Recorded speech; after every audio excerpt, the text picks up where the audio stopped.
Hello বন্ধুরা, কেমন আছেন সবাই? আশা করি সকলে ভালো আছেন। আমি মহসিন, গ্রাফিক্স ডিজাইন বিডি টিউটোরিয়ালে আপনাকে জানাই স্বাগতম। আজকে আমি আপনাদেরকে দেখাবো কিভাবে অ্যাডোব ইলাস্ট্রেটরের সাহায্যে বার্জার পেইন্টের লোগোটি ডিজাইন করা যায়। তো বন্ধুরা, আপনি যদি আমার চ্যানেলে নতুন হয়ে থাকেন তাহলে চ্যানেল সাবস্ক্রাইব করে রাখবেন এবং পাশে থাকা বেল আইকনে ক্লিক করে রাখবেন, যাতে আপনি আমার নতুন নতুন টিউটোরিয়াল পেয়ে যান সবার আগে। তো বন্ধুরা, যাওয়া যাক মূল টিউটোরিয়ালে। এই লোগোটি ক্রিয়েট করার জন্য প্রথমে আমি রেক্টেঙ্গেল টুল নিলাম। মাউসের লেফট বাটন সিঙ্গেল ক্লিক করলে রেক্টেঙ্গেল অপশন পাওয়া যাবে।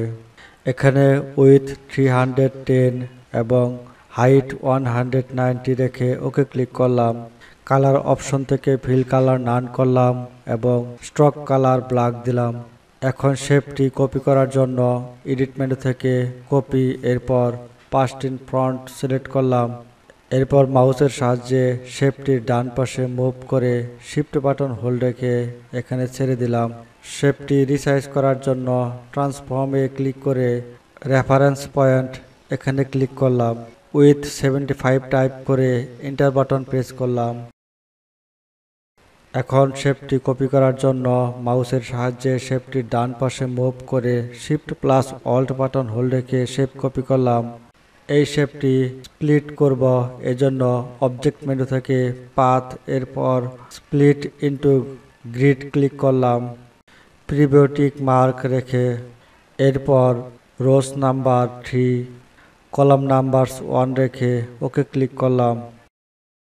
এই শেপটি কপি করার জন্য এডিট মেনু থেকে কপি, এরপর পাস্ট ইন ফ্রন্ট সিলেক্ট করলাম। শিফট বাটন হোল্ড রেখে মাউসের সাহায্যে শেপটির ডান পাশে মুভ করলাম। শেপটি রিসাইজ করার জন্য রেফারেন্স পয়েন্ট এখানে এবং উইথ 75 টাইপ করে এন্টার বাটন প্রেস করলাম। এখন এই শেপটি সিলেক্ট করে ডিলিট বাটন প্রেস করে শেপ ডিলিট করলাম। লাইন ড্র করার জন্য লাইন সেগমেন্ট টুল নিলাম এবং শিফট বাটন হোল্ড রেখে এখানে একটি লাইন ড্র করলাম। ডাইরেক্ট সিলেকশন টুল নিলাম, শিফট বাটন হোল্ড রেখে এই পয়েন্ট এবং এই পয়েন্ট সিলেক্ট করলাম। কর্নার সাইজ 20 টাইপ করে কর্নার রাউন্ড করলাম।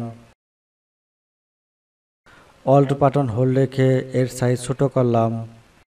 এটি মডিফাই করার জন্য এফেক্ট মেনু থেকে র্যাপ, এরপর ফিশ সিলেক্ট করলাম। এখানে হরিজন্টাল ব্যান্ড -30%, হরিজন্টাল -20% টাইপ করে ওকে ক্লিক করলাম। অবজেক্ট মেনু থেকে এক্সপ্যান্ড অ্যাপারেন্স ক্লিক করে অবজেক্ট নরমাল করলাম। পেন টুল নিয়ে এখানে শেপ ড্র করলাম।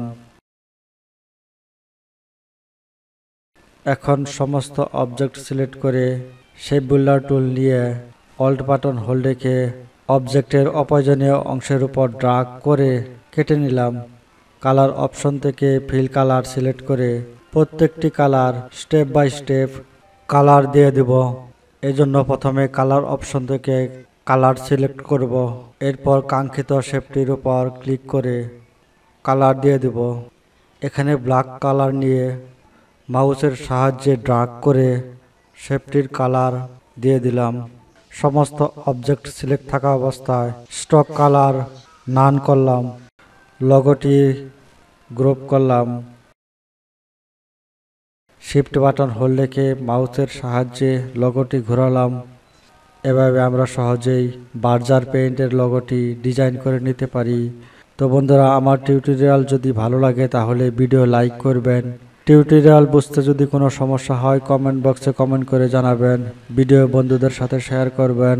আমার পরবর্তী টিউটোরিয়াল দেখার আমন্ত্রণ রইল। ধন্যবাদ সবাইকে।